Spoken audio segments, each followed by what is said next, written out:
రాహుల్ గాంధీ కులం అడుగుతున్న బీజేపీ నాయకులారా, కుల మత రాజకీయాలు చేసే మీకు రాహుల్ గాంధీ కులమేందో తెలియని దుస్థితిలో ఉన్నందుకు ఈరోజు సిగ్గుపడాల్సిన పరిస్థితి వచ్చింది. రాహుల్ గాంధీ కులం ఈరోజు పండిత్ అంటే తెలుసుకోండి, బ్రాహ్మణ కులం. కానీ ఒక సద్బ్రాహ్మడు ఈరోజు దేశంలో సబ్బండ వర్గాల, సబ్బండ వర్ణాల, సబ్బండ జాతుల యొక్క అస్తిత్వం కొరకు రాజ్యాంగాన్ని రక్షించేందుకు పోరాడుతున్న వైనం చూసి మీకు నచ్చట్లే. ఎందుకంటే మీరు మనువాదులు కాబట్టే ఇలా మీ వ్యంగ్యాలు, మీ యొక్క దుర్నీతి.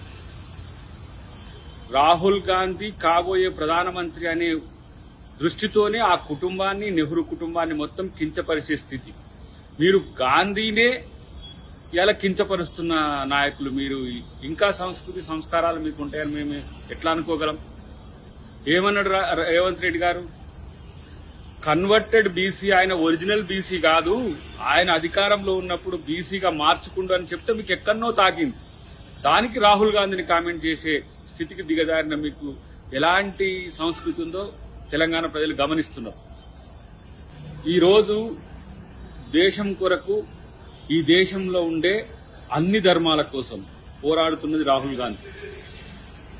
రేవంత్ రెడ్డి గారు రాహుల్ గాంధీ గారి యొక్క ఆలోచన కుల జనగణన చేస్తే ఎక్కడ ఏ కులం యొక్క బలం, ఏ కులం యొక్క ఆర్థికాంశాలు తెలిసి మా యొక్క అధికారం కోల్పోతామో, ఏ వర్గాలకు సంబంధించి మేము ఎంత నష్టం చేసినామో తెలుస్తుంది అని చెప్పేసి ఇలా భయపడుతున్న మోడీకి ఏ చట్టాల విషయంలో కూడా మీకు ఒక స్పష్టత లేదు.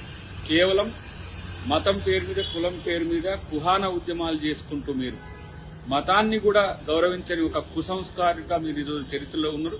డెఫినెట్ గా భవిష్యత్తులో బీజేపీ ఇలాంటి స్ట్రాటజీస్తోనే భూస్థాపితం కాబోతుంది, అది గుర్తుపెట్టుకోండి. రాహుల్ గాంధీ కాబోయే ప్రధానమంత్రి.